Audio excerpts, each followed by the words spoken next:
పిల్లారా, ఇప్పుడు మనము ఈ యొక్క సాయంకాల వేళలో మనము వాక్యంలోనికి వెళదాం.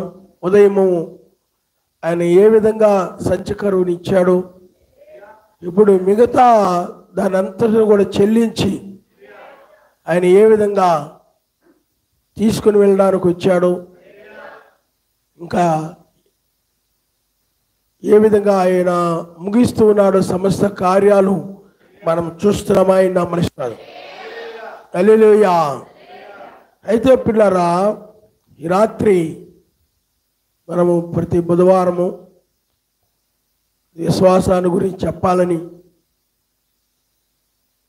అభిప్రాయం. ఎందుకంటే శరీరం మార్చబడాలంటే, శరీరం మార్చబడడానికి కావలసిన విశ్వాసము, ఆ యొక్క విశ్వాసాన్ని ఇచ్చేది ఏమిటంటే వాక్యమే. ఎందుకంటే పిల్లారా, ఆ శరీరం కనుక రూపాంతరం చెందకపోతే భూమి మీదనే ఉంటారు. ఈనాడు చాలా సంఘాలలో ఏదో రెండవ రాకడలో ఉన్నాం, ఎత్తపడతాం, మనం ఉగ్రతను తప్పించుకుంటాం అని చాలామంది చెప్తూ ఉన్నప్పటికీ కూడా వాళ్ళ యొక్క బోధలు వారు ఆయన చేత పిలువబడిన వారు కాదు. వారందరూ కూడా ఏదో బ్రహ్మాం గారి వర్తమానాలు చదివి ఏదో కళలు, అంటే ఆ వాక్య విరోధమైనటువంటివి కానీ ఆ విధంగా ఆ బ్రహ్మాం గారి వర్తమానాలు చదివి తప్పుడు బోధలు 1960లో రెండవ రాకడ జరిగిందని, మరలా ఈ యొక్క కొన్ని గుంపులు ఉన్నాయి. క్రీస్తు థామస్ గుంపు ఏమో బ్రహ్మాం గారి క్రీస్తు అని, ఏమండి సూర్యుని కాలంలో ఉన్నామని, ఇలాగ రకరకాల బోధలు ఉన్నాయి. బ్రహ్మాం గారి సంఘాల్లో చాలా బోధలు ఉన్నాయి. అయితే ఎందుకంటే బ్రహ్మాం గారి వర్తమానంలోని చాలామంది ఆ వర్తమానాలు చదివి బోధించాలని రకరకాలైనటువంటి అర్థాలతో వాక్యాన లేకపోతే ఆ పుస్తకాలని చదివి వాళ్ళకి ఇష్టం వచ్చిన అర్థాలతో బోధించి దారి తప్పిపోయి వంకర మార్గంలో నడుచుకుంటూ వెళుతూ ఉన్నారు. కానీ పిల్లారా, మనం ఈ చివరి కాలంలో ఒక ప్రత్యక్షత ద్వారా మనం వెళుచున్నాం. ఆయన నామనిస్తారు. హల్లెలూయా, హల్లెలూయా. ఒక ప్రత్యక్షత అంటే ఒక బయలుపాటును బట్టి ఏదో బ్రహ్మాం గారి పుస్తకాలు చదివి ఏదో ఏమండి కల్పించుకొని ఆ విధంగా వెళ్ళడమో కాదు. హల్లెలూయా, హల్లెలూయా. కాబట్టి పిల్లారా, అందువలన ఈ చివరి సమయంలో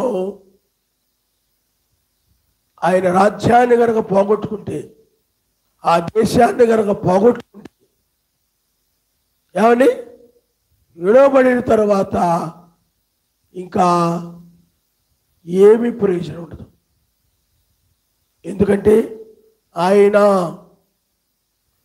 ఆయనకి గుంపు అక్కర్లేదు.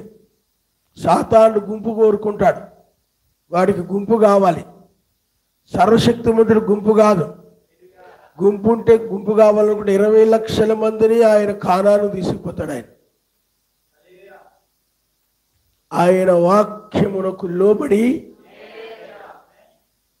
ఏమండి ఎవరైతే ఆ కానాను చేరడానికి అర్హులుగా ఉన్నారో ఆ కొద్ది మంది మాత్రమే కానానులోనికి ప్రవేశించారు.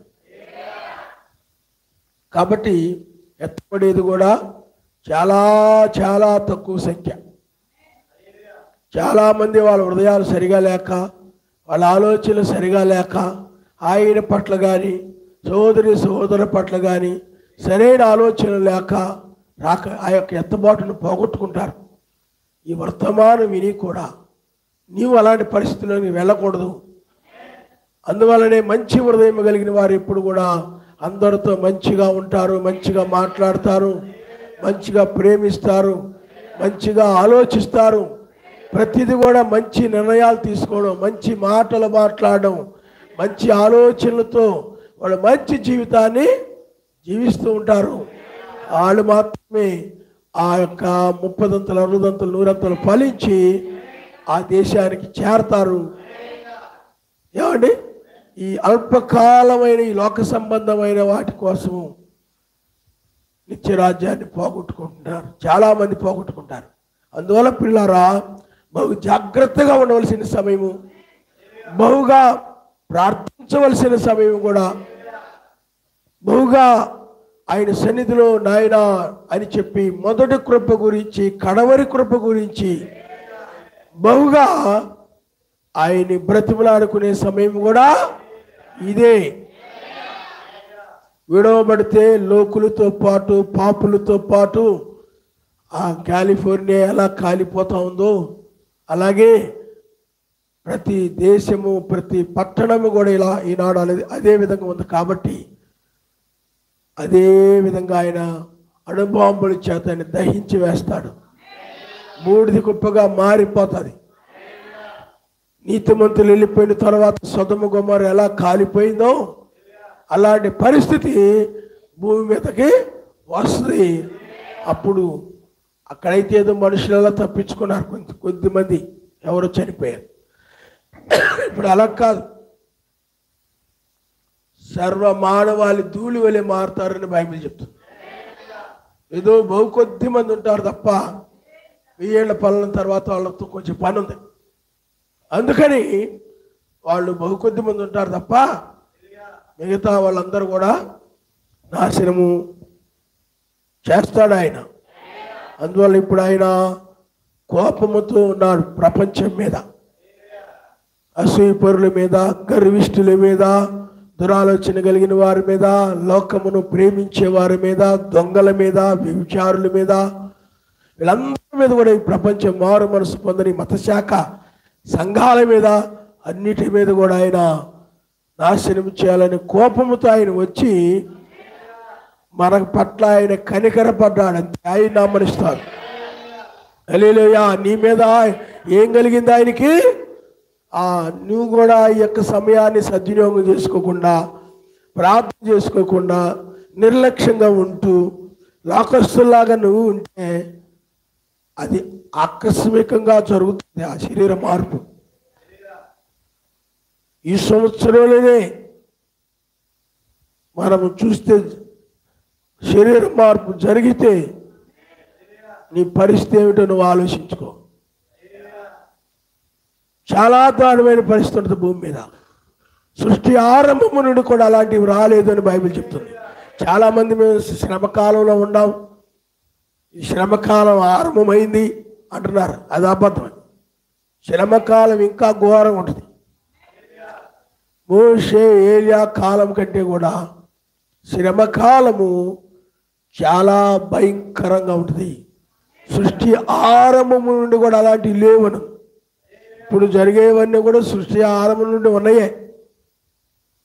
కరోనా ఉంది, ఒకప్పుడు ప్లేగు వ్యాధి అనేది వచ్చింది, ఇలాగ తగలబడిన సందర్భాలు ఉన్నాయి, భూకంపాలు వచ్చిన సందర్భాలు ఉన్నాయి, ఇవన్నీ ఉన్నాయి, ఇంతకుముందు జరిగినవే. కానీ రేపు శ్రమకాలంలో జరిగేవి అవి భూమిని శుద్ధి చేసేవి. అదే మీరు గుర్తు, ఇంతకుముందు జరిగినవి అని కూడా భూమి శుద్ధి చేసేవి కాదు, భూమిని నాశనం చేసేవి కాదు.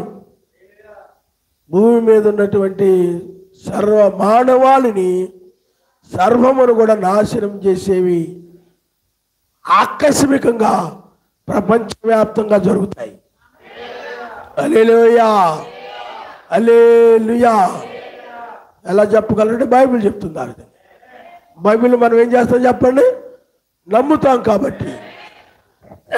కాబట్టి దాని నుండి తప్పించుకోవాలంటే విశ్వాసులు మాత్రమే. విశ్వాసము అంటే నువ్వు ఆయన నమ్మావు, నామములో బాప్తిజం పొందావు, లేకపోతే ఆయన విశ్వసించావు, నామములో బాప్తిజం పొందావు, కానీ రక్షించబడ్డావు. కానీ మరలా ఎత్తబడు విశ్వాసం అనేది ఉంది. హల్లెలూయా. అంటే శరీరము మార్చబడేటువంటి. మనం ఒకసారి మత్తయి సువార్త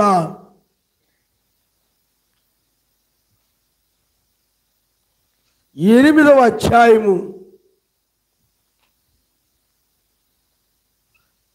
ఒకసారి చూడమ్మా.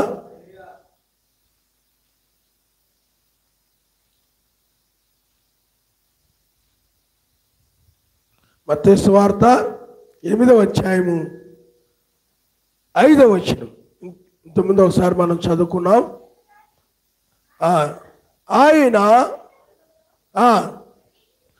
కపెర్నహూములో ప్రవేశించినప్పుడు ఒక శతాధిపతి ఆయన వద్దకు వచ్చి, మెస్సయ్యా, నా దాసుడు పక్షవాయువుతో మిగుల బాధపడుచు ఇంటిలో ఉన్నాడని చెప్పి ఆయన్ని వేడుకొనెను. మెస్సయ్యా, నేను వచ్చి వారిని స్వస్థపరచుదునని అతనితో చెప్పగా, ఆ శతాధిపతి, ఎలోహిము, నీవు నా ఇంట్లోనికి వచ్చుటకు నేను పాత్రుడను కాను, నీవు మాట మాత్రము సెలవిము, అప్పుడు నా దాసుడు స్వస్థపరచబడును. నేను కూడా అధికారమునకు లోబడిన వాడును, నా చేతి క్రింద సైనికులు ఉన్నారు. నేను ఒకరిని పొమ్మంటే పోవును, ఒకరిని రమ్మంటే వచ్చును. నా దాసుని ఈ పని చేయమంటే చేయును అని ఉత్తరమిచ్చును. మెస్సయ్య ఈ మాట విని ఆశ్చర్యపడి వెంట వచ్చుచున్న వారిని చూచి, ఇజ్రాయిలులో నేనెవరికైనను నేను ఇంత విశ్వాసం ఉన్నట్లు చూడలేదని నిశ్చయముగా మీతో చెప్పుచున్నాను. అనేకులు తూర్పు నుండి పడమటి నుండి వచ్చి అబ్రహాముతో కూడాను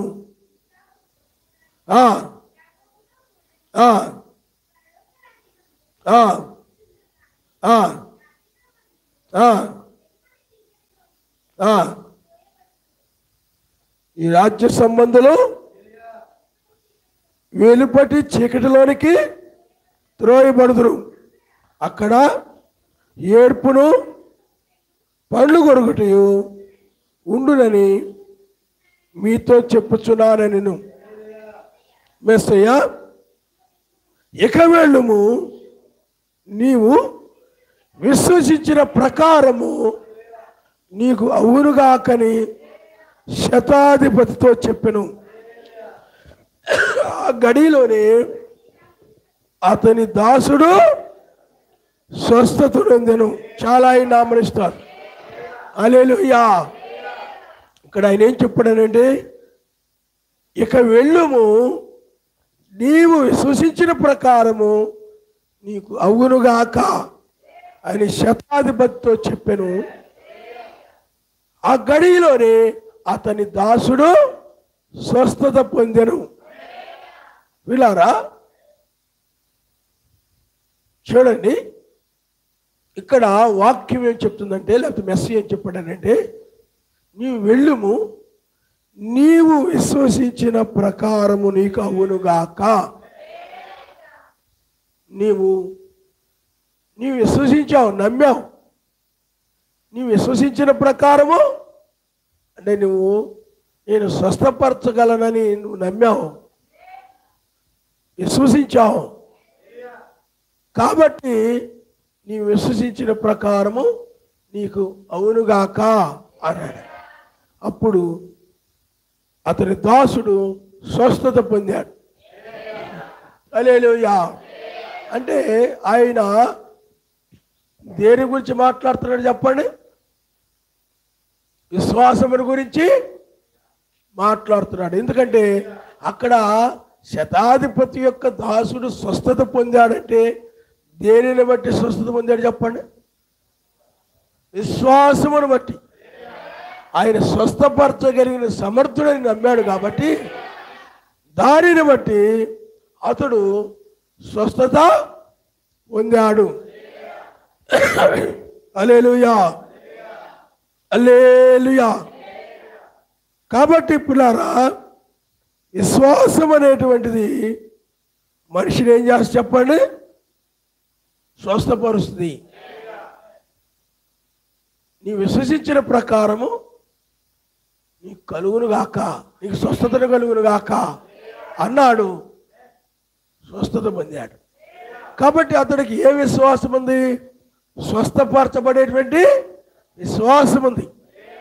ఎందుకంటే ఆ రోజుల్లో ఆయన స్వస్థపరిచేవాడుగా ఆయన బయలుపరుచుకున్నాడు. ఏ విధంగా బయలుపరుచుకున్నాడు చెప్పండి? స్వస్థపరిచేవాడుగా, రోగుల్ని స్వస్థపరిచేవాడుగా, చనిపోయిన వారిని లేపేవాడుగా, మహత్కార్యములు చేయగలిగిన వాడుగా, సర్వశక్తిమంతుడుగా ఆయన ఆ కాలములో ఆయన చేసి ఆయన బయలుపరుచుకున్నాడు. ఆయన హల్లెలూయా, హల్లెలూయా. కాబట్టి స్వస్థపరచబడాలంటే ఎవరిలో ఉండాలి విశ్వాసము? రోగిలో ఉండాలి. ఏమండి, ఎవరిలో ఉండాలి చెప్పండి విశ్వాసము? రోగిలో ఉండాలి. నీలో విశ్వాసం లేకపోతే ఆయన ఏమీ చేయలేడు. నీలో విశ్వాసం లేకపోతే ఆయన ఏమీ చేయలేడు. అందువల్ల విశ్వాసమే, ఆయన పట్ల ఉన్న విశ్వాసమే స్వస్థత కలుగు చేస్తాయి. హల్లెలూయా, హల్లెలూయా. కాబట్టి ఏం కలిగి ఉండాలి? విశ్వాసము కలిగి ఉండాలి. అయితే మీరు ఒక విషయాన్ని గ్రహించాలి. మరి ఏదోనులో రోగాలు ఉన్నాయా, మరణాలు ఉన్నాయా, అంటే ఏమైనా వ్యాధులు ఉన్నాయా, ఏమున్నాయి అని అంటే ఏదోనులో మొట్టమొదట ఇలాంటివి ఏమీ లేవు.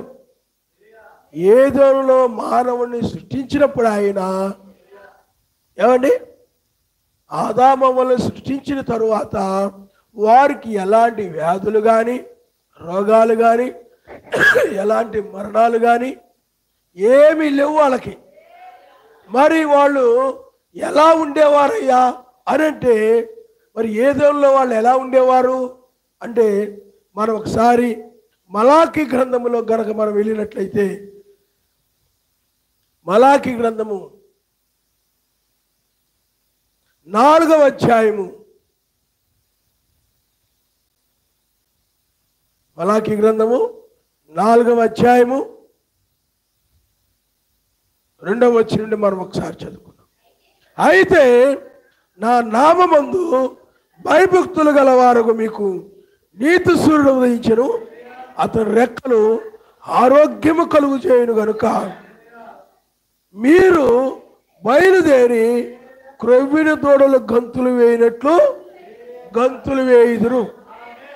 అంటే ఏదోనులో ఎలా ఉండేవారంటే, ఏ విధంగా సృష్టించబడి వాళ్ళు ఏ విధంగా ఉన్నారంటే క్రొవ్విన దూడల వలె. ఎందుకంటే సర్వశక్తిమంతుడు వాళ్ళని ఆ విధంగా సృష్టించాడు.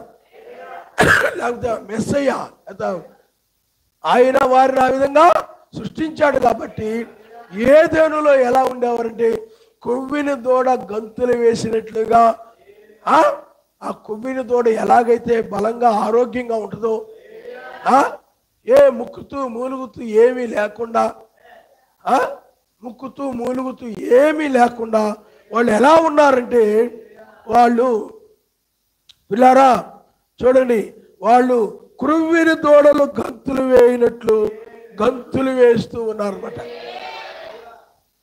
అంటే ఒక ఆయాసం లేదు, ఏ ఒక బలహీనత లేదు, ఏ వ్యాధులు లేవు, ఏ హాస్పిటల్ అవసరం లేదు, ఏ మందులతో పని లేదు, ఏ డాక్టర్తో పని లేదు, ఎవరితోటి ఏమీ అవసరం లేదు. పరిపూర్ణమైన ఆరోగ్యం కలిగిన వారుగా క్రొవ్విన తోడ ఎలాగైతే గంతులేస్తూ ఉండదో, ఎప్పుడు కూడా ఆయన్ని స్తుతిస్తూ కీర్తిస్తూ ఆయన మహింపరుస్తూ వాళ్ళు గంతులేసే విధంగా ఉండేవారు అన్నమాట. హల్లెలూయా. వాళ్ళు గంతులేస్తూ చాలా సంతోషంగా ఆనందంగా కొవ్విన దూడ ఎలాగైతే ఆనందం వచ్చి గంతులు వేస్తూ ఉంటుందో అలాగ ఏదేనులో ఆదాము అవ్వలు గంతులు వేస్తూ ఉండేవారు. వాళ్ళ శరీరము క్రొవ్విని దూడ ఎలాగుంటుందో నున్నగా నిగడలాడిపోతూ పల్లెటూరులకు తెలుస్తుంది ఆ దూడల గురించి. చాలా చక్కగా హుషారుగా ఎగురుతూ ఉంటాయి అన్నమాట. ఆ విధంగానే ఆ కొవ్విన దూడలు ఎలా ఉంటాయో వీళ్ళిద్దరు కూడా కొవ్విన దూడల వలె ఏదోనులు గంతులు వేస్తూ తిరుగుతూ ఉండేవారు. ఎంత ఎప్పుడు గంతులు వేస్తూ ఉండేవారు. అంత హుషారుగా ఉండేవారు, అంత ఉత్సాహంగా ఉండేవారు. నీరసం అనేది లేదు. కాళ్ళు లాగుతున్నాయి, ఒళ్ళు నొప్పులుగా ఉన్నాయి. అబ్బా ఇప్పుడు దాకా ఎగిరి గంతులేసి సొమసిలిపోయాను. ఏమీ లేదు, అలాంటిది ఏమి అక్కడ. ఎప్పుడు చూసినా ఆరోగ్యము, హల్లెలూయా, ఆరోగ్యముగా ఉండేవారు. ఏ రోజు కూడా వాళ్ళ మంచాన పడడం కానీ లేకపోతే 2 రోజులు 3 రోజులు మంచాన పడిపోయి ఏమండి బలహీన పడిపోయి మంచాన పడిపోయి దుఃఖపడుతూ బాధపడుతూ వేదన పడుతూ ఏమీ లేరు. ఆరోగ్యం ఉంది అక్కడ. వాళ్ళ శరీరంలోనే ఏమో చెప్పండి, ఆరోగ్యముతో ఉండేవారు. హల్లెలూయా. ఎందుకంటే వాళ్ళు కలిగి ఉన్న శరీరం అలాంటిది. వాళ్ళు కలిగి ఉన్న శరీరము మహిమ శరీరము, మరణము లేని శరీరము, అలసిపోయినటువంటి శరీరమును వాళ్ళు కలిగి ఉండి ఆ విధంగా ఏదేనులో వాళ్ళు గంతులు వేస్తూ ఉండేవారు. అంతేకాదు వాళ్ళు పైకి వెళ్ళాలనుకుంటే విమానం అవసరం లేదు, ఏం అవసరం లేదు, పైకి అలాగే వెళ్ళిపోయేవారు. ఏమండి ఆకాశ మండలానికి లేకపోతే మధ్య ఆకాశానికి కానీ ఎక్కడికి వెళ్ళాలంటే వాళ్ళు అక్కడికి వెళ్ళేవారు. ఏం అవసరం లేదు. అంటే మహిమ శరీరం అలాంటిది. మనం పొందుకునే శరీరము, వాళ్ళు కలిగి ఉన్న శరీరము అంత గొప్ప శరీరం. వాళ్ళు ఎక్కడికి వెళ్ళాలంటే అక్కడికి వెళ్ళగలరు. మెస్సీ అలా ప్రత్యక్షమయ్యాడు. మరణమును జయించి తిరిగి లేచిన తర్వాత ఎలా ఆరోహణమయ్యాడో అలాంటి శరీరం వాళ్ళకు ఉండేది. అలాగ వాళ్ళు వెళ్ళేవారు ఎక్కడికి కావాలంటే అక్కడికి. మెస్సీ ఉన్నాడు చూడండి, తలుపు వేసి ఉన్నా కానీ వచ్చాడు లోపలికి. అలాంటి శరీరం అనమాట. వాళ్ళు ఎక్కడికైనా అడ్డుగా ఏది ఉండదు వాళ్ళకి. ఏదైనా అడ్డుగా ఉన్నా ఆ గోళ్ళ నుంచి అలాగా వెళ్ళిపోయి, అంటే అప్పుడు గోళ్ళు ఏమి లేవు కానీ అలాగ వెళ్ళిపోయేటటువంటి వారు అనమాట. అలాంటి శరీరం. అది కాల్చివేసిన కాలదు, చంపాలనుకున్న చావదు. ఏ యొక్క బ్యాక్టీరియా కానీ ఏది కూడా హాని చేయలేదు, ఏమీ చేయలేదు ఆ శరీరాన్ని. అది అంత ఆరోగ్యకరమైన శరీరమే. అదే మహిమ శరీరం. హల్లెలూయా. ఆ శరీరంలో ఉన్నప్పుడు వాళ్ళని సింహాలు ఏం చేయలేవు, ఎలుగుబంట్లు ఏం చేయలేవు, ఏది కూడా వాళ్ళని చంపలేదు, ఏది కూడా వాళ్ళని బలహీనపరచలేదు. వారు అట్టి గొప్ప శరీరములో వాళ్ళు ఉన్నారు. మెస్సీ ఎలాగా ఆరోహణమయ్యాడో అలాగే వీళ్ళు కూడా పైకి వెళ్ళగలరు, కిందకు రాగలరు. ఎక్కడికి వెళ్ళాలంటే అక్కడికి వెళ్ళగలరు. వాళ్ళకి విమానాలతో పని లేదు. ఏమండి వీటితో అవసరం లేదు. సముద్రాన్ని దాటి వెళ్ళిపోతారు. షిప్పులు అవసరం లేదు, ఏం అవసరం లేదు వాళ్ళకి, బోట్లు అవసరం లేదు. అలాంటి గొప్ప శరీరముతో అయ్యో ఈరోజు అంతా ఎగిరాం కదా, ఈరోజు రెస్ట్ తీసుకుందాం, నీరసంగా ఉంది అని ఏమీ లేదు. అది ఎప్పుడు కూడా ఆరోగ్యంగా ఉండే శరీరము, మహిమ శరీరము, అమర్చమైన శరీరము, అది వాడబారినటువంటి శరీరము. ఎప్పుడు కూడా కొవ్విన దూడల వలె గంతులు వేస్తూ ఆరోగ్యంగా ఉండే శరీరము. అట్టి గొప్ప శరీరాన్ని వాళ్ళకి ఆయన ఇచ్చాడు. ఎందుకంటే మొట్టమొదట ఆదాము ఆత్మగా ఉన్నాడు. మొట్టమొదటి ఎలా ఉన్నాడు చెప్పండి? ఆత్మగా ఉన్నాడు. ఆత్మగా ఉన్న తర్వాత ఆ ఆత్మలో నుండి మరలా ఆయన ఏం చేశాడు చెప్పండి? ఇంకో ఆత్మ, ఆమె స్త్రీ వధువు, అలాగా వేరు చేశాడు. మరి ఆత్మతో ఉంటే, వాళ్ళ ఆత్మగా ఉంటే సర్వశక్తి మంత్రి ఏమీ కూడా వాళ్ళతో చేసుకోవడానికి అవ్వడం లేదు. అప్పుడు ఆయన ఏం చేశాడనండి, మరలా వాళ్ళకి ఒక శరీరాన్ని తయారు చేసి మరలా ఆయన ఏం చేశాడండి, మరలా జీవవాయువును వారిలో ఊదగానే వాళ్ళ జీవాత్మ కలిగిన వారయ్యారు. అప్పుడు ఆ శరీరముతోటి అందుకనే ఆయన మహింపరచడం, ఆయన స్తుతించడం, గంతులు వేయడం, అటు ఇటు పరిగెత్తడం, ఏమి ఆయన ఘనపరుస్తూ మహింపరుస్తూ గొప్ప ఆనందం ఉండేదన్నమాట. ఏదోనంత ఎక్కడ విచారం లేదు, ఎక్కడ కూడా విచారాలు లేవు.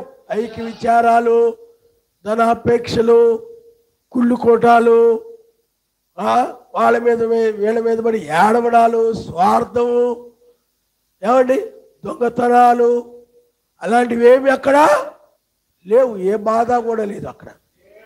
ఏ బాధ అక్కడ, ఏ విచారము ఎప్పుడు చూసినా కానీ వాళ్ళు ఆనందముతో ఉండేవారు, ఆరోగ్యముగా ఉండేవారు. అంతేకాదు వాళ్ళు గంతులు వేస్తూ ఉండేవారు. హల్లెలూయా. అంతేగాని ఏదో పోగొట్టుకుని దిగాలు ముఖం వేసుకొని, ఏడు ముఖం వేసుకొని, ఏదో బెంగగా ఉన్నట్టుగా, లేకపోతే కయ్యూరు ముఖం వేసుకొని, ఇలాంటి ముఖాలతో లేరు. హెచ్చిబేలు ముఖం వేసుకొని లేరు.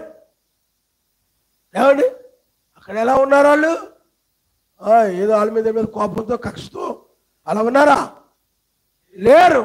వాళ్ళు ఎలా ఉన్నారు? ఎల్లప్పుడూ ఆనందం నా యావే నాకిచ్చెను, స్తుతింతో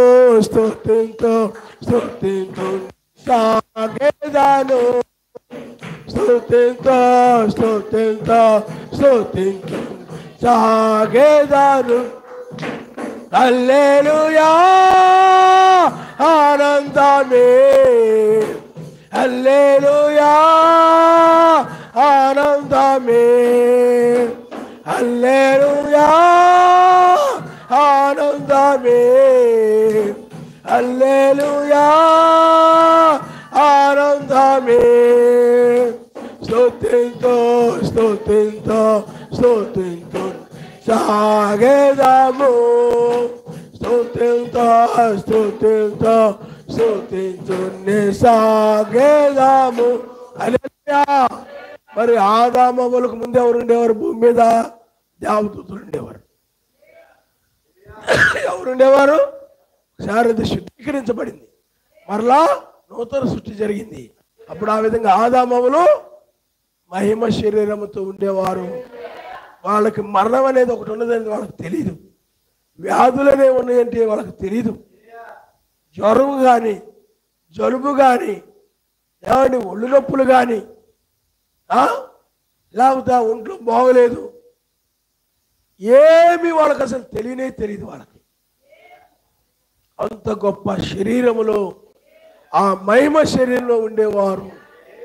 కానీ అక్కడ ఉన్నటువంటి సాతాను, లేకపోతే లూసిఫర్ అనబడినటువంటి వాడు సర్పములోనికి ప్రవేశించి, వాడికి ఒక భార్య ఉంది.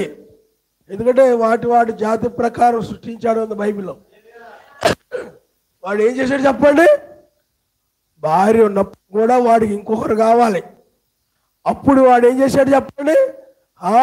ఏదోనులో అవ్వ కనబడితే అవ్వను చూసి ఏమండి వాడు మోసం చేయాలని ఆ అవ్వ దగ్గరకు వచ్చి అవ్వతో చక్కగా తీగా మంచిగా లాలనగా చాలా మంచిగా మాట్లాడి వాడు ఏం చేశాడు చెప్పండి? మోసం చేశాడు. ఫలాలు అంటే క్రియలు. ఆమెకు గర్భం చేశాడు. తర్వాత మరలా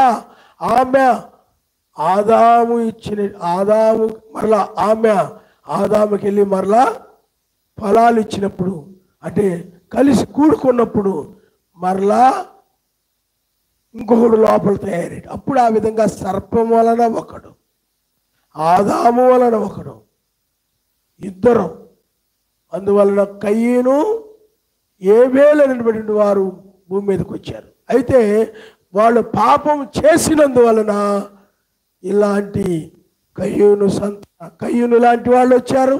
అంతేకాదు వాళ్ళు ఆ మహిమ శరీరాన్ని పోగొట్టుకున్నారు. మహిమ శరీరాన్ని ఏం చేశారు చెప్పండి?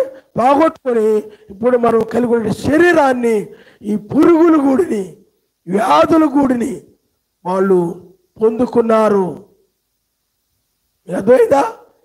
ఆ మహిమ శరీరము పోయింది.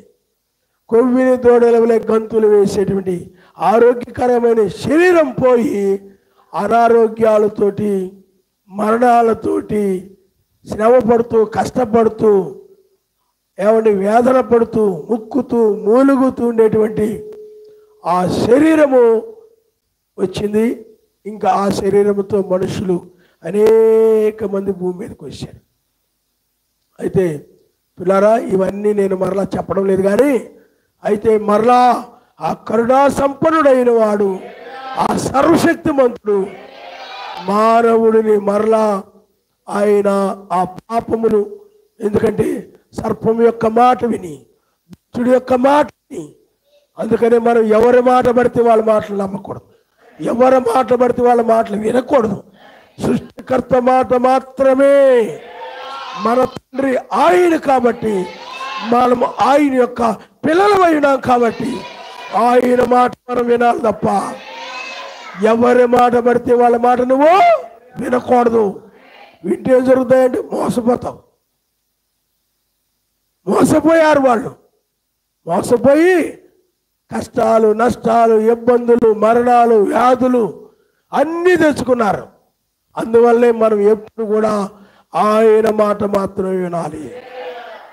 హల్లెలూయా, హల్లెలూయా.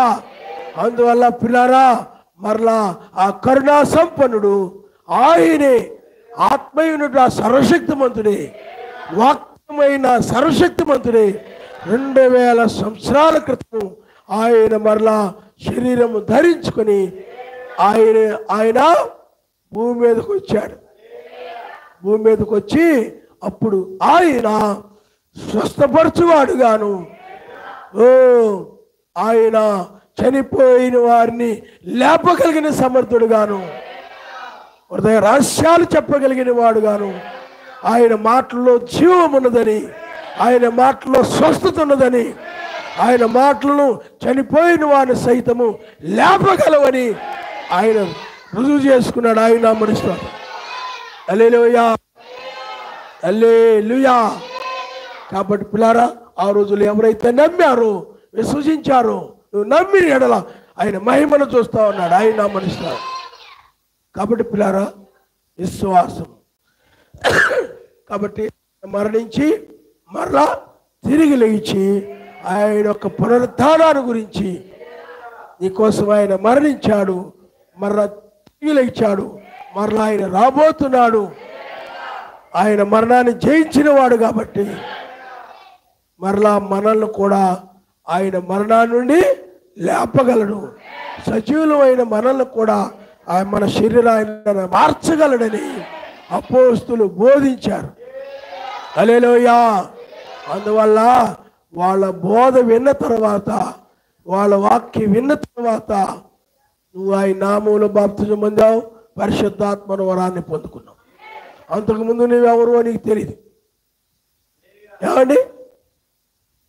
అంతకుముందు నువ్వెవరో నీకు తెలీదు. ఎందుకంటే నీవు గత జన్మ నువ్వెవరో తెలియకుండా చేసిందనమాట. తల్లిదండ్రులు జన్మించావు, కానీ నువ్వెవరో నీకు తెలియదు. కానీ ఎప్పుడైతే ఈ కొత్త జన్మ పొందావో అప్పుడు నీకు అర్థమైంది, నేను ఆయన యొక్క వధువుని, నేను ఆయన యొక్క భార్యని, నేను లేకపోతే సర్వశక్తిమంతుడి కుమారుణ్ణి, కుమార్తెని, నాకు ఒక దేశం ఉంది, నేను ఒక శరీరం ఉండేది, నాకు ఆ శరీరాన్ని నేను పోగొట్టుకున్నాను. ఆదాము వల్ల అది పోయింది, ఆరోగ్యకరమైన శరీరం పోయింది. ఏమండి? ఆ గంతులు వేసే మహిమ శరీరం పోయింది నాకు. ఇవన్నీ కూడా నీకు అర్థమైపోయాయి. హల్లెలూయా, హల్లెలూయా. అందుకనే పిల్లారా, ఆయన ఒక రోగి స్వస్థత అంటే అర్థమైందంటే, ఒక రోగి నువ్వు ఉదాహరణకి నీవు జ్వరంతో బాధపడుతున్నావు అనుకుందాం. జ్వరంతో బాధపడుతూ ఉంటే నువ్వు మూలుగుతూ ఉంటావు. దేనికి?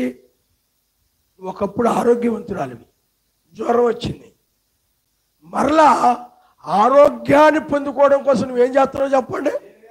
మూలుగుతుంటావు. అర్థమైందా మీకు?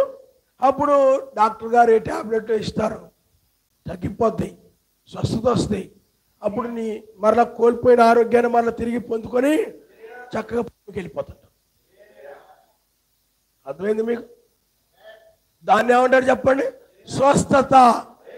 అంటే కోల్పోయిన ఆరోగ్యాన్ని మరలా తిరిగి పొందుకోవడమే స్వస్థత అయినది.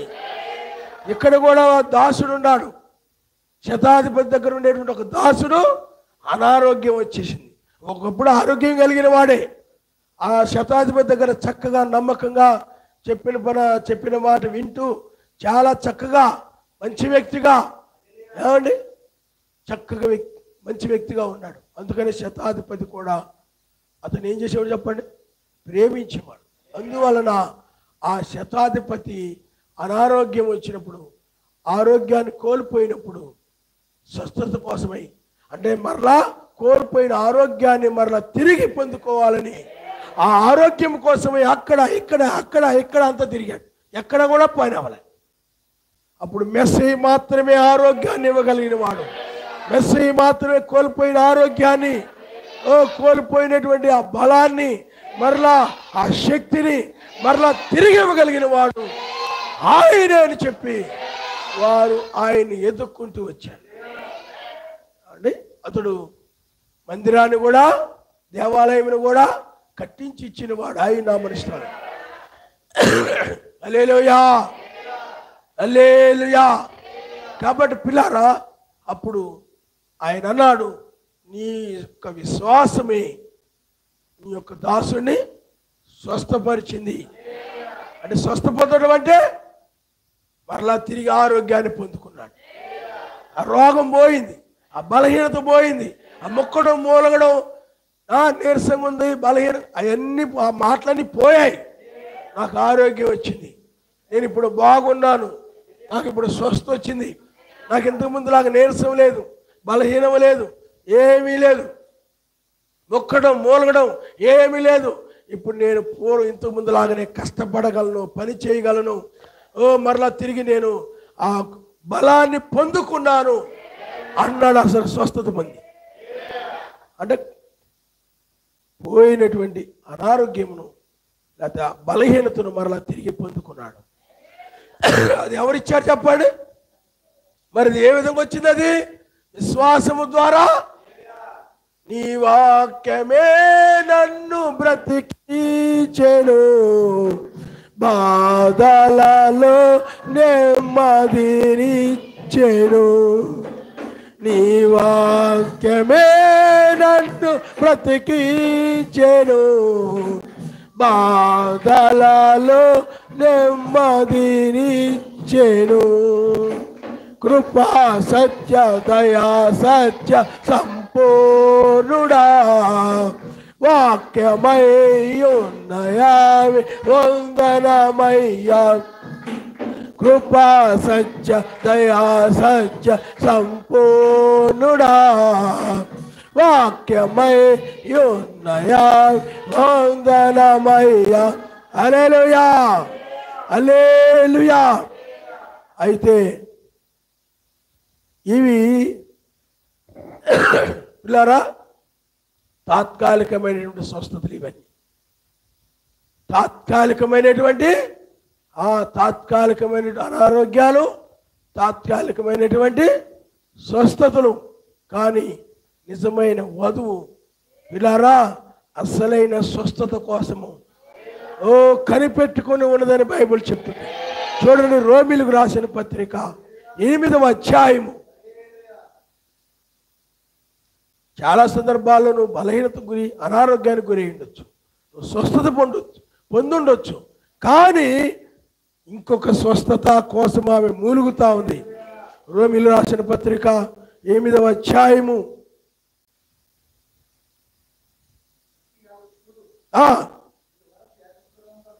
సృష్టి యావత్తు ఇది వరకు ఏకగ్రీవంగా మూలుగుచు ప్రసవ వేదన పడుచున్నదని మనం ఎరుగుదాం. అంతేకాదు ఆత్మ యొక్క ప్రథమ ఫలము నొందినటువంటి మనము కూడా దత్త పుత్రత్వము కొరకు అనగా మన దేహం యొక్క విమోచన కొరకు కనిపెట్టుచు మనలో మనము హల్లెలూయా దేహం యొక్క విమోచన కొరకు మూలుగుతూ ఉన్నాము. ఈ 2000 సంవత్సరాల నుండి కూడా అనేక మంది దేహం యొక్క విమోచన కొరకు మూలిగారు. వాళ్ళ కాలంలో ఆ స్వస్థత కలగలేదు, ఆ విమోచన కలగలేదు, మరణించారు. ఆయన రెండవసారి వస్తాడు. ఎందుకంటే క్రింద వచ్చేలో చూడండి, ఏలైనగా మనం నిరీక్షణ కలిగిన వారమై రక్షించబడుతుంది. నిరీక్షింపబడినది కనబడినప్పుడు నిరీక్షణతో పని ఉండదు. మనం చూచున్న దాని కొరకు ఎవడును నిరీక్షించును, మనము చూడని దాని కొరకు నిరీక్షించిన యెడల ఓపికతో దాని కొరకు, అందుకని ఓపికతో దాని కొరకు కనిపెట్టుము. అలాగే 18వ వచనం ఉందంటే, మన యెడల ప్రత్యక్షము కాబో మహిమ ఎదుట ఇప్పటి కాలపు శ్రమలో ఎన్నదగినవి కాదు అని బైబిల్ చెప్తుంది. ఆయన నమ్మనిస్తారు. హల్లెలూయా. కాబట్టి పిల్లారా, మరలా ఆయన రెండవసారి వచ్చినప్పుడు ఆయన స్వస్థతనిస్తాడని చెప్పి బైబిల్ చెప్తుంది. ఇందాక మనం మలాకీ గ్రంథంలో మనం చదువుకున్నాం. నా నామమందు భయభక్తులు గలవారకు మీకు నీతి సూర్యుడు ఉదయించును, ఆయన రెక్కలో ఆరోగ్యమునిచ్చును, మీరు కొరువిన దూడల వలె మీరు గంతులు వేస్తారు. హల్లెలూయా, హల్లెలూయా. పిల్లారా, ఇంతకు ముందు నువ్వు అనారోగ్యముతో జ్వరముతో ఉండి నిన్ను ఆయన స్వస్థపరిచాడు, బాగు చేశాడు. కానీ ఇక్కడ మూలుగు దేని గురించి అంటే, జ్వరము గురించో, తుమ్ముల గురించో, లేకపోతే ఒళ్ళు నొప్పుల గురించో, దాని గురించి కాదు. ఇక్కడ మూలుగు దేహం యొక్క విమోచన. అంటే ఈ దేహం ఏం చేస్తుందంటే, అంటే మనలో ఉన్న పరిశుద్ధాత్మ ఏం చేస్తుందంటే, ఈ దేహము కాదు, ఇది ఆ మరణకరమైన దేహం, ఇది పురుగులు కూడిది, దీంట్లో కాదు నేను ఉండాల్సింది. నేను ఆదాము కలిగి ఉన్నాడే ఆరోగ్యకరమైనటువంటి కొరువిన దూడలో గంతులేసే శరీరం ఉంది, ఆ మహిమ శరీరము, అది కావాలి. హల్లెలూయా. అది ఒకప్పుడు ఉండేది, అది పోయింది, మరలా దాన్ని తిరిగి పొందుకోవాలి. అదే స్వస్థత అయినది. హల్లెలూయా. ఆ స్వస్థత కొరకు ఎదురు చూస్తుంది. ఒకప్పుడు ఆదాములో ఉన్నాం మనం, మనకు ఉండేది, అది పోయింది. ఆదాము యొక్క అవిధేయత వలన, అతడు ఆమె యొక్క మాట వినడం వలన అది పోయింది. ఇప్పుడు మరలా ఆయన ఆ శరీరాన్ని, ఎందుకంటే బైబిల్ చెప్తా ఉంది 2 కొరింథీ రాసిన పత్రికలో కూడా, ఏమండి వాక్యం ఏం చెప్తుందంటే, ఈ గుడారము శిథిలమైపోయినను, ఏమండి శిథిలముగా అనేది ఒకటి ఉంది, మనకు నిత్య నివాసము, దాన్ని ధరించుకునే వాళ్ళని అపేక్షించు దీనిలో మనము మూలుగుచున్నాము. చదవండి, ఒకసారి చదవండమ్మా. భూమి మీద మన గుడారమైన శిథిలమైపోయినను చేతి పనిగాక సర్వశక్తిమంతుని చేత కట్టబడినది నిత్యమైన నివాసము పరలోకము మనకున్నదని తెలుసు మనకి. అంటే చూడండి, ఇక్కడ నిత్యమైనది ఒకటి ఉంది. శిథిలమైపోయినా, ఇది నశించిపోయినా ఒకటి ఉన్నదని చెప్పి తెలిసి ఈమె మూలుగా చదవడమ్మా.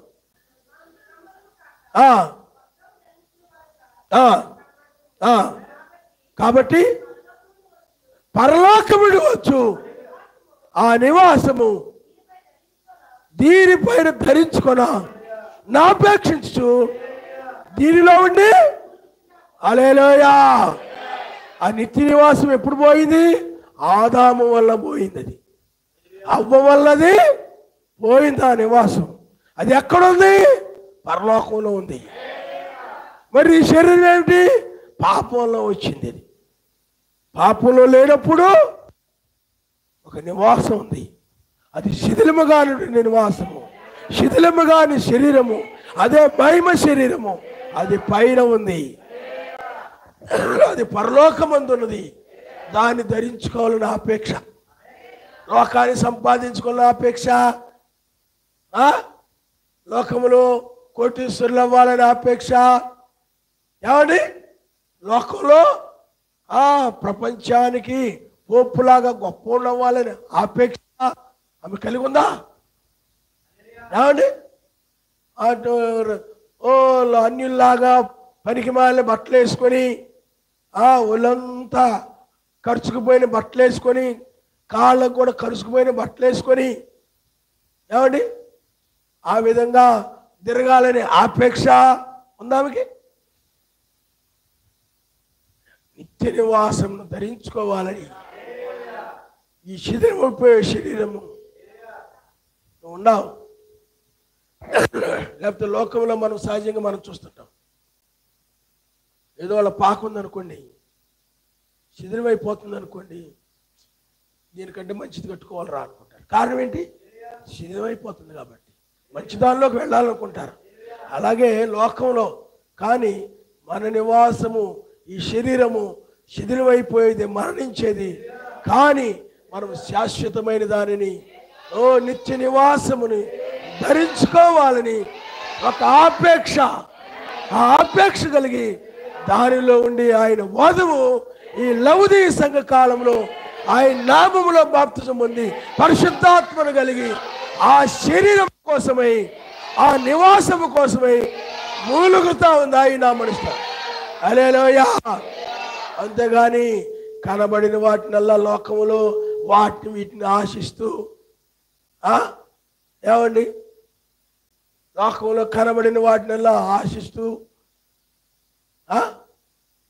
ఈ లోకంలో ఈ నివాసాల కోసం ప్రాకులాడుకుంటూ ఆ విధంగా ఉందా? లేదు.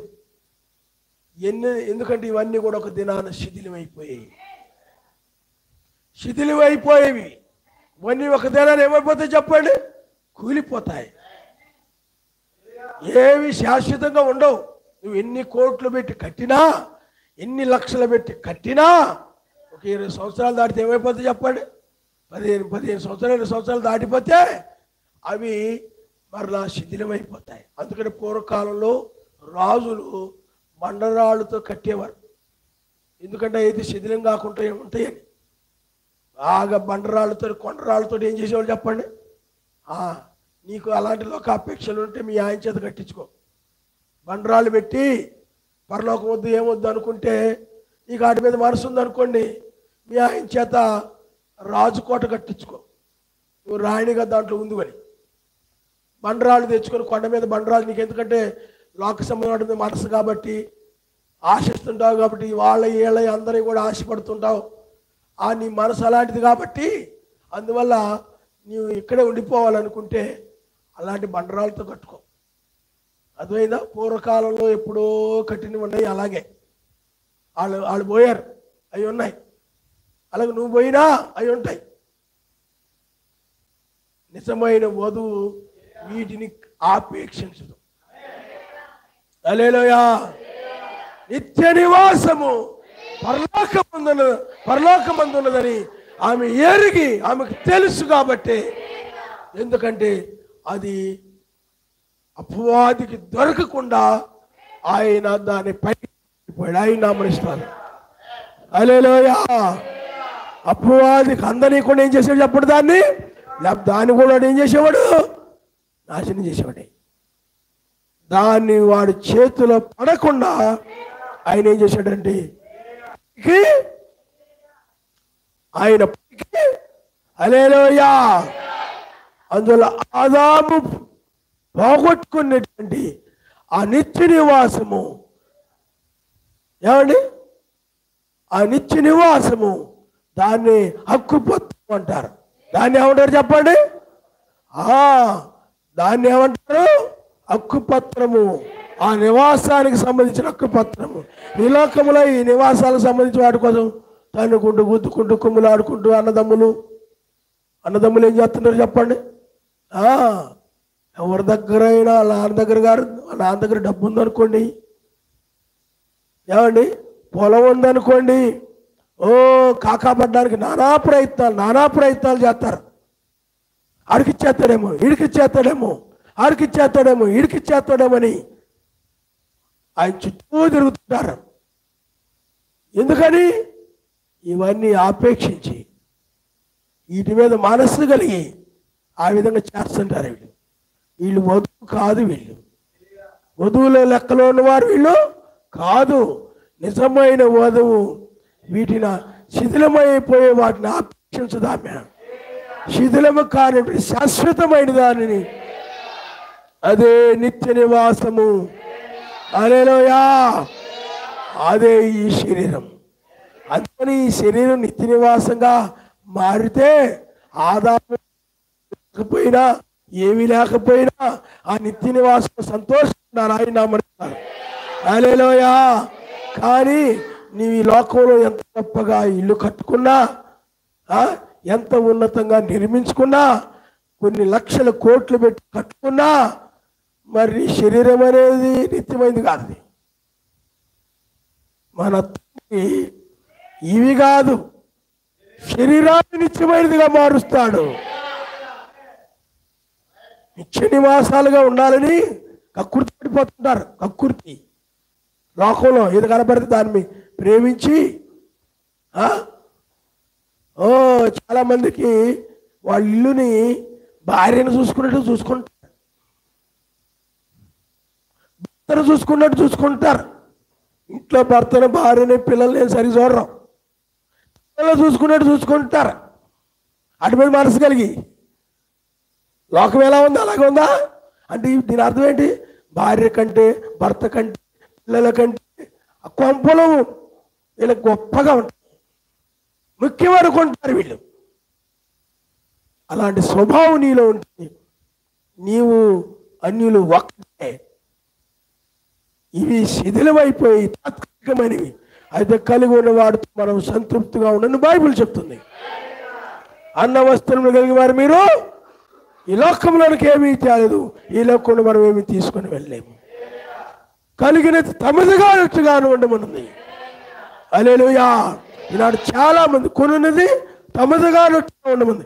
కానీ ఇంట్లో ఏమైనా కొనుక్కుంటే కుమ్ముకోవడం, నాది నాది నాది నాది నాది నాది నాది నాది అనుకోవడమే, గుద్దుకోవడమే, ఒకరి మీద అసూయపడడం, ఒకరి మీద ఏడవడం, అనుమానం పడిపోవడం. వీళ్ళెవరిళ్ళు శిథిలమైపోయే వాటి కోసం ప్రాకులాడే అన్యాత్మ కలిగిన నామకార్థ క్రైస్తవులు వీళ్ళు. నిజమైన వధువు ఆ మహిమ శరీరము కోసము దాన్ని ఆకర్షించు, దాన్ని ధరించుకోవాలనుంది. ఎందుకంటే ఆ మహిమ శరీరమైనది అక్షయమైనది, అది వాడబారినటువంటిది, అది అమర్త్యమైనటువంటిది. ఆ శరీరము ఇదేమో మత్స్యమైన శరీరము, ఇదేమో ఏమండి ఇది క్షయమైపోయే శరీరం, అంటే నశించే శరీరము.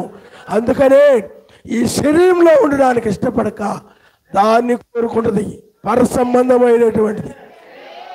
హల్లెలూయా. ఆయన ఇస్తానని దాన్ని వాగ్దానం చేశాడు. కోల్పోయిన దాన్ని మరలా తిరిగి పొందుకోవడమే స్వస్థత. హల్లెలూయా.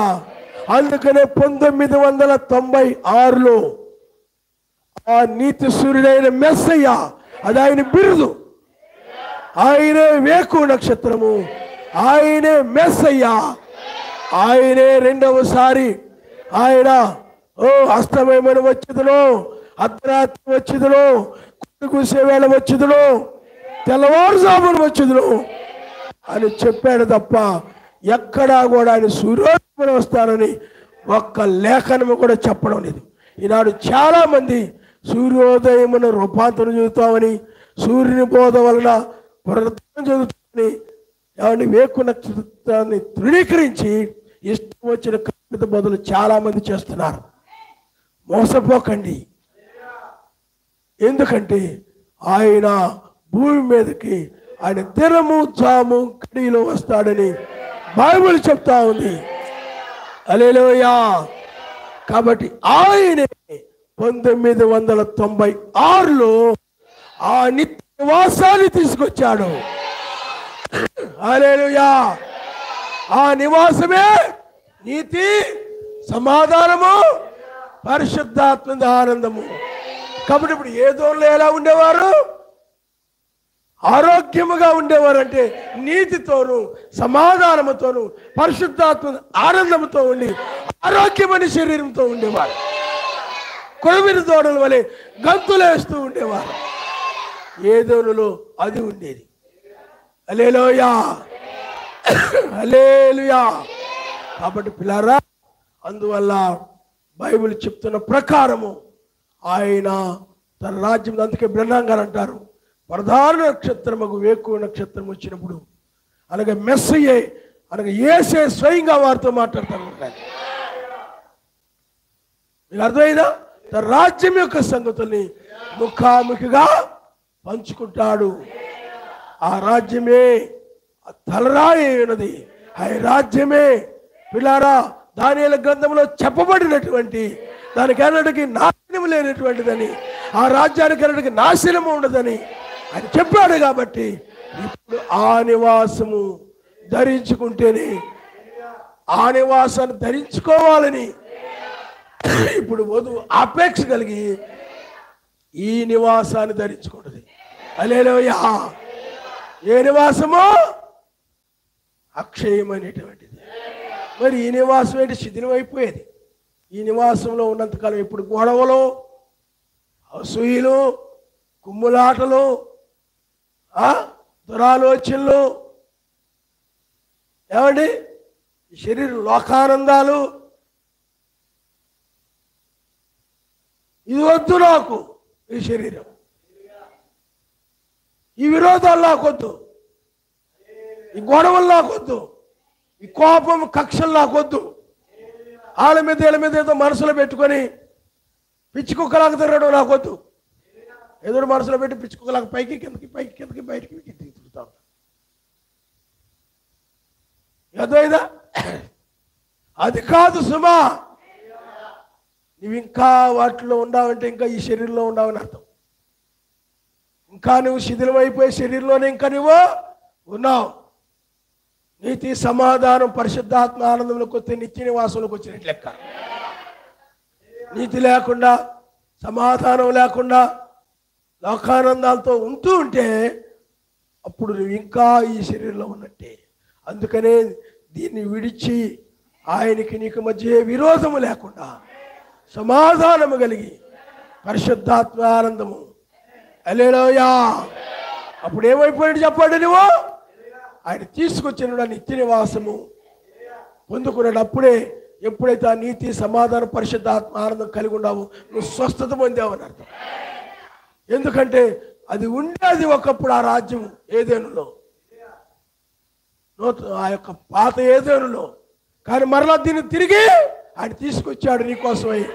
మరలా దీన్ని ఇప్పుడు ధరించుకున్న ద్వారా కోల్పోయిన దాన్ని మరలా తిరిగి పొందుకుంటాం. ఆదాము వల్ల కోల్పోయారు, వాళ్ళు నీతిని కోల్పోయారు, సమాధానాన్ని కోల్పోయారు, పరిశుద్ధ ఆనందాన్ని కోల్పోయి ఈ విరోధాలు, లోకానందాలు, తనుకోటాలు, గుద్దుకోటాలు ఇవన్నీ తీసుకొచ్చేసారు. ఇప్పుడు మరలా మెస్సీ ఏం చేశాడు చెప్పండి? నిత్య నివాసాన్ని తీసుకొచ్చాడు. హల్లెలూయా. అందుకని వధువుకి ఇవి ధరించుకోవాలనుకుంటుంది. నీతిగా ఉండాలి, సమాధానంగా ఉండాలి, పరిశుద్ధాత్మ ఆనందంతో ఉండాలి అని ఆయన భార్య ఆయన కోరుకునే రీతిగా ఆమె వీటిని కోరుకుంటాడు. ఆయన నా మనస్తత్వం విరోధంగా ఉండడం ఆమెకి ఇష్టం ఉండదు. అర్థమైందా? కాబట్టి ఇప్పుడు ఎవరైతే నీతి, సమాధాన, పరిశుద్ధాత్మ, ఆనందం ధరించుకుంటారో అదే యెరూషలేము, అదే యెరూషలేము. అందుకనే నిత్య షాలోం అంటే నిత్య సమాధానం. హల్లెలూయా. ఎవరైతే అలా కలిగి ఉంటారో ఆ నీతి, సమాధాన, పరిశుద్ధాత్మ, ఆనందము, వాళ్ళు సర్పమును చితకదొక్కినట్లే. అంటే ఒక విధంగా చెప్పాలంటే ఈ శరీరాన్ని వాళ్ళు చితకదొక్కారని అర్థం. హల్లెలూయా. రోమీలకు రాసిన పత్రిక 16వ అధ్యాయము ఒకసారి మనం చూద్దాం.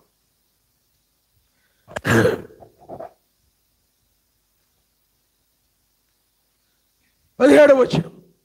సోదరులారా, మీరు నేర్చుకునే బోధకు వ్యతిరేకంగా భేదములను, ఆటంకములను కలుగజేయ వారిని కనిపెట్టిండుడని మిమ్మల్ని బతిమాలు కొడుచున్నాను.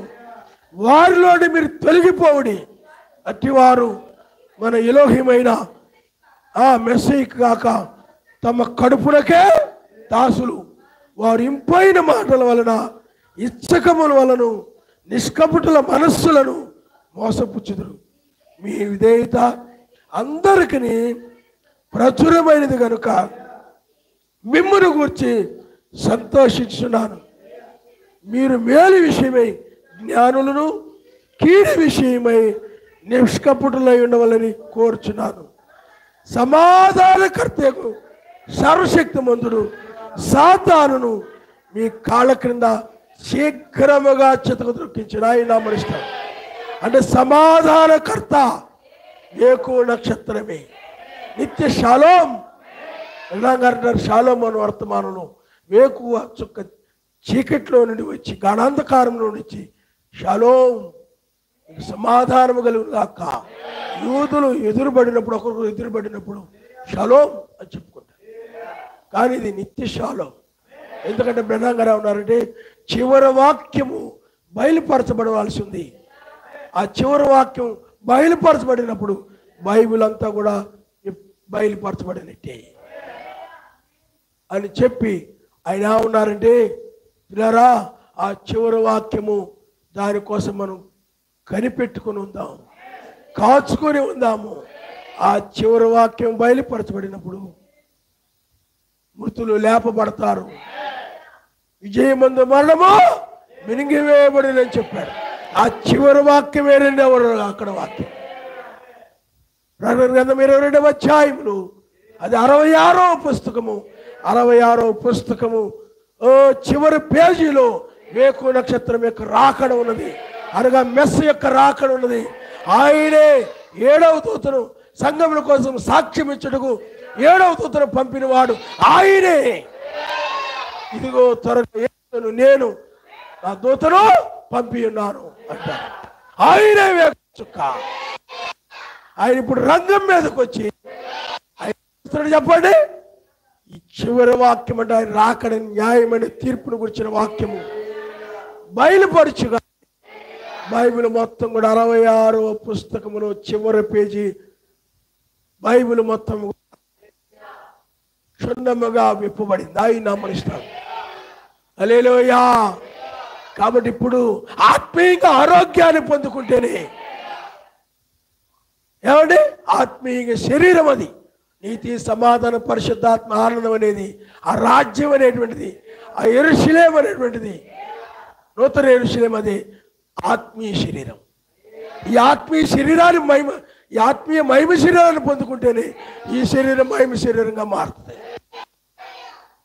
అందువల్ల ఆరోగ్యవంతులు ఎవరయ్యా అంటే ఐక్య విచారాలతో ఆ లోకములో వాటిని వీటిని ఆపేక్షిస్తూ కుళ్ళు మొక్క వేసుకొని, దరిద్ర మొక్క వేసుకొని తిరిగేవాళ్ళు కాదు. మీరు చెప్పండి, ఆరోగ్యవంతులు అంటే ఎవరు? నీతి, సమాధానము, పరిశుద్ధాత్మల ఆనందము కలిగిన వారే. ఆత్మీయంగా ఆరోగ్యవంతులు, మానసికంగా ఆరోగ్యవంతులు. ఈ మానసికంగా అలాంటి ఆరోగ్యవంతులుగా మారితేనే, నీ మనసు అలా రూపాంతరం చెందితేనే ఈ శరీరం రూపాంతరం చెందేత. హల్లెలూయా. నీ మనస్సులో నీతి లేకుండా, సమాధానం లేకుండా, పరిశుద్ధాత్మ ఆనందం లేకుండా కైకి వేసుకొని తిరుగుతూ ఉంటే ఏమండి ఏమండి ఏమి ఉపయోగం ఉండదు, ఏమీ ప్రయోజనం ఉండదు. కయ్యూని ముఖం మంచిది కాదు. ఎప్పుడు సహోదరుల్ని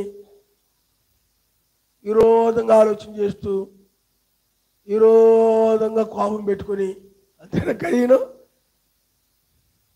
సహోదరులు అంటే ఇష్టం ఉండదు దానికి.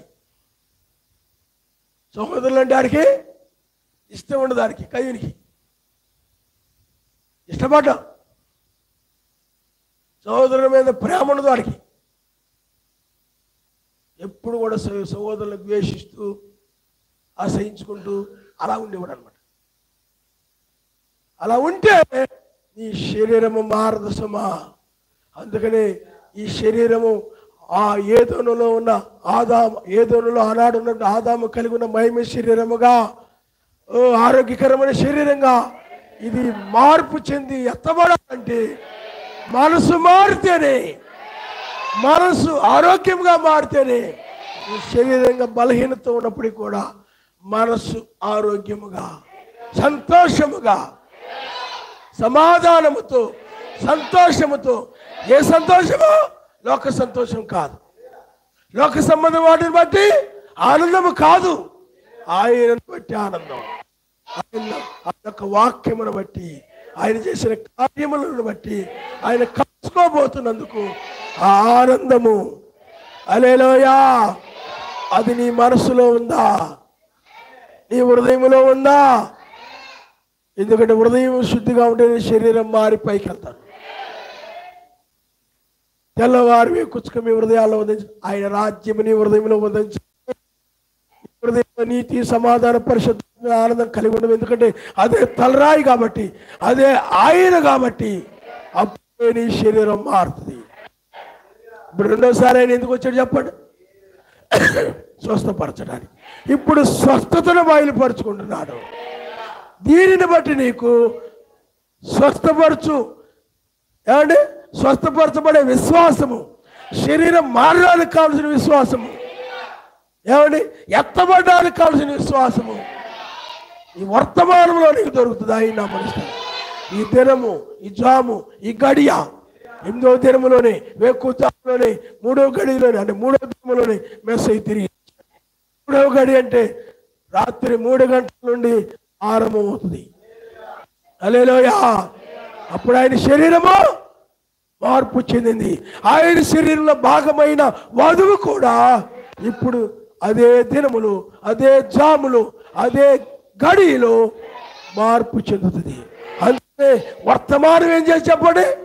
నీ మనస్సును మారుస్తుంది. అప్పుడు నీ మనసు ఈ శిథిలమైన దానిలో కాదు కానీ శాశ్వతమైన దానిలో నివాసం చేస్తుంది. నీతి, సమాధాన, పరిశుద్ధాత్మ, ఆనందములో నివాసం చేస్తే అప్పుడు ఆ మనస్సును బట్టి, ఆ హృదయాన్ని బట్టి శరీరం మారుతుంది. నీ మనస్సు మారకపోతే, నీ హృదయం మారకపోతే, ఎప్పుడు ఐక్య విచారాలు పెట్టుకొని, ఏదో ఒక బాధ పెట్టుకొని, బాధపడుతూ ఆయన ఆనందం లేకుండా, ఆయన వర్తమానం వింటున్న ఆనందం లేకుండా, ఆయన కలుసుకోబోతున్నామన్న ఆనందం లేకుండా, ఆయన ఎదుర్కోబోతున్నామన్న వింటున్నా కానీ సంతోషం లేకుండా, ఏదో ఒక బాధతో అలా ఉన్నామంటే ప్రమాదంలో పడతాను. ఎవడు బాధపడమన్నాడు నిన్ను? ఆయన ఏం చెప్పాడు చెప్పండి? మీ చింత యావత్తు నాకు అప్పగించి, నీకు ఆయనకు అప్పగించడం ఉండదు. నీకు ప్రార్థన చేసి ఆయనకు అప్పగించే అలవాటు లేదు. నీకు అలవాటు లేదు. ఎన్నాగా చెప్పినా కానీ నువ్వు వీరవు. ఏం చెప్పాడు ఆయన? మీ చింత, ఆయన ఏం చెప్పాడు చెప్పండి? దేని గురించి మీరు చింతించక, ఏమండి, నాకు అప్పగించండి అన్నాడు. ఇంకా ఏం చెప్పాడు ఆయన? మీ సహనాన్ని సకల జనులకి తెలియబడనీడి. దేని గురించి మీరు చింతించవద్దు. ఇంకా మీ కృతజ్ఞతాపూర్వకంగా మీ విన్నపాలని ఆయనకు తెలియచేయండి. నీ బాధ అంతా, నీ చింత అంతా ఆయనకు తెలియజేసి ఆయనకు అప్పగించి ఆయనే చూసుకుంటాడని సంతోషంగా ఉండాలి. ఆయన నామనిస్తాడు. నువ్వు ఆయనకు అప్పగించవు, అదే బుర్రలో పెట్టుకొని తిరుగుతూ ఉంటావు. అదే హృదయంలో పెట్టుకొని ఏదో ఒక బాధ హృదయంలో పెట్టుకొని వాళ్ళ మీద, వీళ్ళ మీద, భర్త మీద, భార్య మీద, పిల్లల మీద, ఎవరొకరి మీద ఏదో ఒకటి హృదయంలో పెట్టుకొని రక్షణ వాక్యం వింటున్నా రక్షణ ఆనందం లేకుండా. ఎందుకని? ఆయనకు అప్పగించడం నీకు ఇష్టం ఉండదు. ఎవరేదైనా పొరపాట్లు ఉన్నాయనుకోండి, క్షమించమని చెప్పినాను, క్షమించు. క్షమించి వదిలేయమన్నా దాన్ని నువ్వు వదలవు. అందుకని నీ పాపాలు కూడా పైన క్షమించబడవు. అలాగే నువ్వు కొనసాగితే ఈ శరీరం మారదు. ఎందుకంటే నీ పాపాలు క్షమించబడలేదు కాబట్టి. అది సమాధానం అనేది ఎలా వస్తుంది? నువ్వు వర్తమానం విన్నావు, ఎక్కడైనా వాక్యానికి విరోధంగా ఉన్నావు, ఆయన సన్నిధిలో నువ్వు ఒప్పుకున్నడు ద్వారా ఆ సమాధానం వచ్చి ఆనందం వస్తుంది. హల్లెలూయా. నువ్వు ఒప్పుకుండా అలాగా ఎవరిని క్షమించకుండా అలాగా మనసులో పెట్టుకొని, హృదయంలో పెట్టుకొని అలాగ ముక్కుతూ మూలుగుతూ తిరుగుతూ ఉంటే నీకు ఆ సమాధానం రాదు, ఆనందము రాదు. ఎందుకంటే నీ హృదయం దోషారోపణ చేస్తుంది కాబట్టి ఇప్పుడు కూడా సమ్మతపరుచుకోవు, సమాధానపడవు.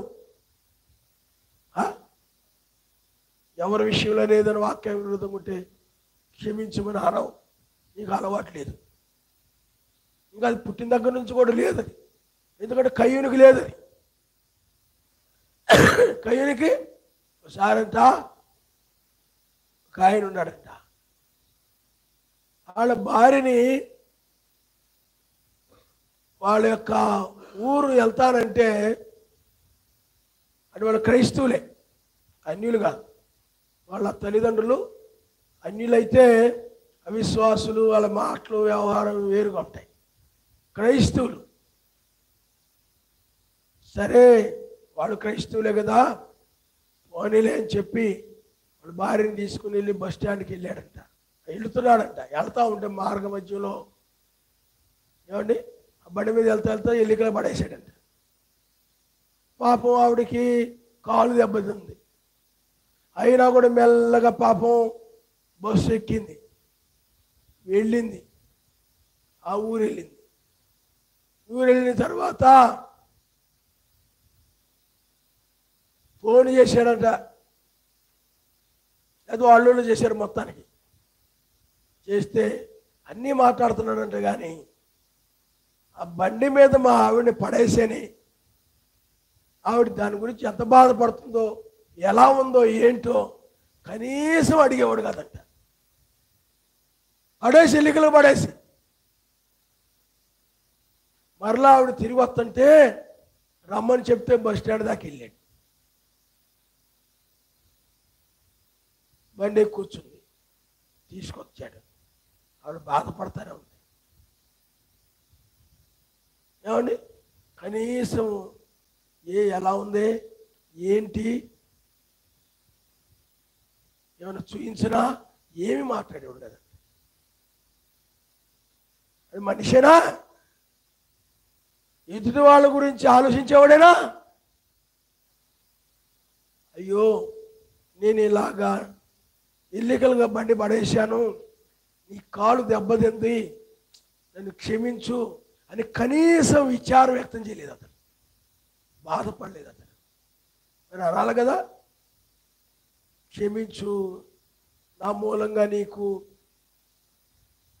పడేయడం వల్ల కాలు దెబ్బతింది, అలాగే ప్రయాణం చేశావు, మీ అమ్మగారింటికి వెళ్ళి వచ్చావు, ఇప్పుడు కూడా అలాగే బాధపడుతున్నావు అని విచారంతో బాధతో క్షమించమని ఒక్క మాట అనలేదన్నమాట.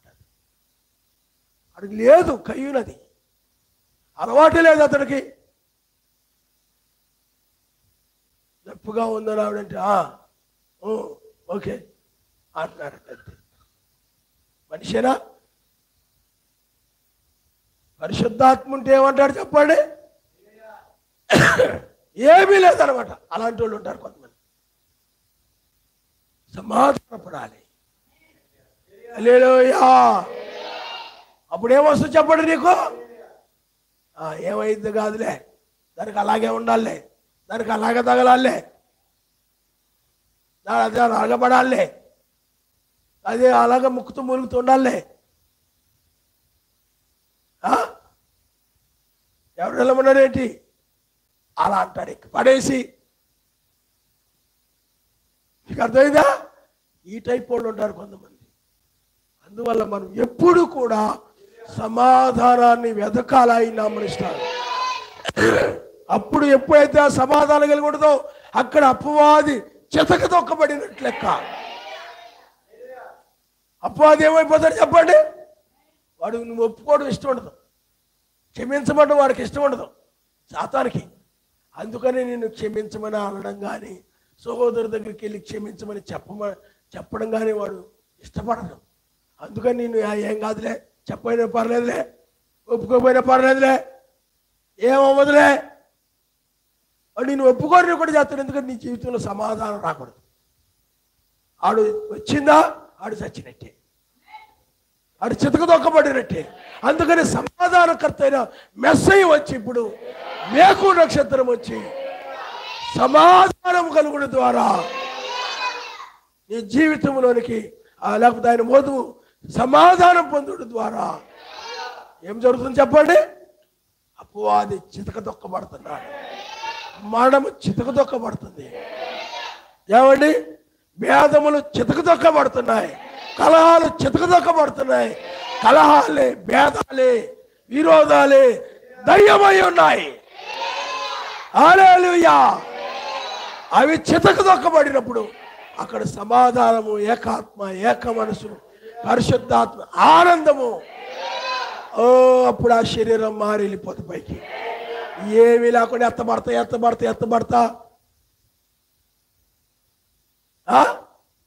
8వ దినంలో ఉన్నాను. ముగ్గురుతుండి వాళ్ళు కూడా అప్పుడే తప్పించుకున్నారు. ఎత్తబడతా అంటే ఎక్కడ ఎత్తబడతావు? సంతోషమే సమాధానమే చెప్పనా శక్య. Glory glory. సంతోషమే సమాధానమే చెప్పనా శక్యమైన సంతోషం. ఈ సంతోషము నీకు కావలినా, ఈ సమాధానము నీకు కావలినా, ఈ సంతోషము నీకు కావలినా, ఈ సమాధానము నీకు కావాలి. హల్లెలూయా. ఇక్కడ రోమా సమాజంలో భేదములు ఉన్నాయి. అందుకే పౌలు గారు ఏం చెప్తున్నారంటే, సమాధానకర్త ఆయన వచ్చినప్పుడు ఏమండి అప్పుడు శీఘ్రముగా మీ కాళ్ళ కింద సాతాను ఆయన చితదొక్కిస్తాడు. అంటే విభేదాలు పెట్టేది వాడే. భార్యాభర్త మధ్య, పిల్లల మధ్య, తల్లిదండ్రులకి కొడుకులకి మధ్య, కోడలకి అత్తమామలకి మధ్య విభేదాలు పెట్టేది ఎవడు చెప్పండి? ఎవరిని కూడా మీరు నేరస్తులుగా చేయకూడదు. వాడే నేరస్తుడు, చేసేదంతా వాడే. మీరు అనుకుంటారు మా నాన్న చేస్తున్నాడు, మా అమ్మ చేస్తుంది, మా తమ్ముడు చేస్తున్నాడు, ఇదంతా మా అత్త చేస్తుంది, మా ఆయన చేస్తున్నాడు, మా మామ చేస్తున్నాడు, మా కోడలు చేస్తుంది, మా కూతురు చేస్తుంది. కాదు, ఆడు సాతానుడు, లూసిఫర్ అనేవాడు. వాడు హృదయాల్లో దూరి ఆ విధంగా చేసేదని ఎవడు చెప్పండి? ఎప్పుడైతే సమాధానం కలిగి ఉంటారో ఆడు వెళ్ళిపోయినట్లెక్క. ఆయన జయించినట్టు లెక్క. అప్పుడే ఈ శరీరము, అందుకనే హృదయానికి లేదా మనసుకు స్వస్థత కావాలి ఫస్ట్. అర్థమైందా? ఆ నీతి, సమాధాన, పరిశుద్ధాత్మ, ఆనందము ఏదోలో ఉండేది, దాన్ని మరలా ఆయన మరలా తీసుకొచ్చాడు. దాన్ని పొందుకోవడం ద్వారా హృదయానికి స్వస్థ వస్తుంది. అప్పుడు ఈ శరీరము స్వస్థపరచబడి, అంటే ఆదాము కలిగి అవ్వ కలిగిన మహిమ శరీరాన్ని పొందుకొని పైకి కొనిపోబడుతుంది. హల్లెలూయా. కాబట్టి నువ్వు నమ్ము. అర్థమైందా? ఈ వర్తమానాన్ని నువ్వు నమ్ము. వర్తమానం ప్రకారం నడిస్తే ఆ సమాధానం వస్తుంది, ఆ సంతోషం వస్తుంది. విశ్వసించాలి నువ్వు, నమ్మాలి నువ్వు. హల్లెలూయా. స్వస్థత కావాలంటే ఏం కావాలి చెప్పండి? నమ్మాలా. దాని ప్రకారం నువ్వు జీవించాలి. అప్పుడే ఆ సమాధానము వస్తుంది. హల్లెలూయా. అపవాది చితకదొక్కబడతాడు. ఎక్కడ గొడవలు ఉంటే వాడు అక్కడ ఉన్నట్లు లెక్క. వాడు చితకదొక్కబడలేదు. సోదరుల మధ్య గొడవలు ఉన్నాయనుకోండి, ఆడు అక్కడ ఉన్నట్లు లెక్క. సమాధానం ఉందనుకోండి. అందువల్ల పిల్లారా, నువ్వు ఎత్తడాలంటే, నీ శరీరం మార్పు చెందాలంటే, ఆయన ఇప్పుడు స్వస్థపరచువాడుగా, పునరుద్ధాన తలరాయిగా బయటపరుచుకున్నాడు. కాబట్టి ఈ వర్తమానము ద్వారా, నమ్ముడు ద్వారా, లోబడుడు ద్వారా నీకు ఆ నీతి, ఆ సమాధానము, ఆ పరిశుద్ధాత్మ ఆనందము, ఈ రాకడ, ఈ యొక్క వేకో చుక్క, ఈ వర్తమానం, ఈ దినము, నిజాము, ఇవన్నీ కూడా నీకు అవును ఇది ఎత్తబడే సమయమే, ఇది పై కొనుగోబడే సమయమే, ఇది రాకడ సమయమే అని నీకు ఎత్తబడి విశ్వాసాన్ని. హల్లెలూయా. హల్లెలూయా. మహిమ రూపా ముంగమారే యాశువతోనుదులో నేను, యాశువతోనుదులో మహిమ రూపా ముంగమారే యాశువతోనుదులో నేను, యాశువతోనుదులో. హల్లెలూయా. హల్లెలూయా. కాబట్టి పిల్లారా, ఆ స్వస్థత అంటే ఆయన యందు ఆనందము కలిగి ఉండడమే హృదయంలో స్వస్థత. అప్పుడు ఈ శరీరము కూడా స్వస్థపరచబడుతుంది. అందుకనే ఇప్పుడు మనకి పరిశుద్ధాత్మల ఆనందము. హల్లెలూయా. హల్లెలూయా. అందుకని ఎల్లప్పుడూ కూడా ఆ నిత్యమైన నివాసాన్ని బట్టి ఆనందంగా ఉండాలి. ఎల్లప్పుడూ కూడా ఆ నిత్యమైన నివాసమును బట్టి ఆనందించే వధువుగాను ఉండాలి. శిథిలపోయేటువంటి వీటి గురించి బాధపడుతూ కుమిలిపోతూ కాదు. ఇవన్నీ తాత్కాలికమే, ఇవన్నీ శాశ్వతము కాదు. హల్లెలూయా. కాబట్టి పిల్లారా, అందువల్ల ఈ నివాసంలో ప్రవేశించు. లోకము నాశనం కాకపోతే నువ్వు నమ్ము. ఎందుకంటే గొప్ప గొప్ప పట్టణాలన్నీ కూడా ఈనాడు సొదొమ గొమొర్రాలే ఉన్నాయి. బెంగళూరు కావచ్చు, విజయవాడ కావచ్చు, హైదరాబాద్ కావచ్చు, ఢిల్లీ కావచ్చు, కలకత్తా కావచ్చు, మద్రాసు కావచ్చు, ఇతర దేశాల్లో టోక్యో, అమెరికాలో వాషింగ్టన్, కాలిఫోర్నియా, ఇప్పుడు మనం చూస్తున్నాం. ఇలాగ ఎన్నో పట్టణాలు ఉన్నాయి ప్రపంచంలో. పాపంతో నిండిపోయి ఉన్నాయి, చెడ్డ మనుషులతో నిండిపోయి ఉన్నాయి. ఎక్కడ చూసినా వ్యభిచారులు, త్రాగడము, ఆ తల్లిదండ్రులకు లోబడని వారుగాను, ఎక్కడ చూసినా కానీ భర్తలకు లోబడని వారుగాను, పురుషులు కూడా ఆయనకు లోబడని వారుగాను, ఎక్కడ కూడా ఆయన వాక్యానికి లోబడినటువంటి జనులే కనబడుతున్నారు. అందుకని సమస్త ఆయన నాశనం చేసి ఆయన పరిపాలన ఆ యెరూషలేములో రాబోతా ఉంది. అక్కడ నీతి, సమాధానము, పరిశుద్ధాత్మ ఆనందముతోను మహిమ శరీరముతో అక్కడ ఉంటాం. ఆయన మనుషులు హల్లెలూయా, హల్లెలూయా.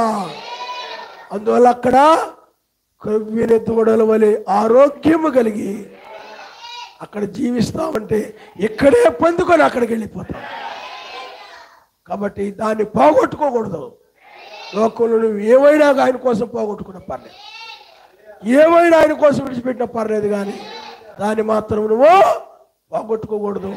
అందుకనే 1000 ఏళ్ల పాలనలో కూడా మరలా ఆనాడు ఆదాము అవ్వలు ఎలాగైతే ఉన్నారో అలాగే మెస్సయ్య ఆయన వధువు కూడా ఆరోగ్యముగా అంటే మహిమ శరీరములో ఉండి నీతి, సమాధాన, పరిశుద్ధాత్మ యందు ఆనందము కలిగి క్రొవ్విన దూడలు గంతులేస్తుంటారు. హల్లెలూయా.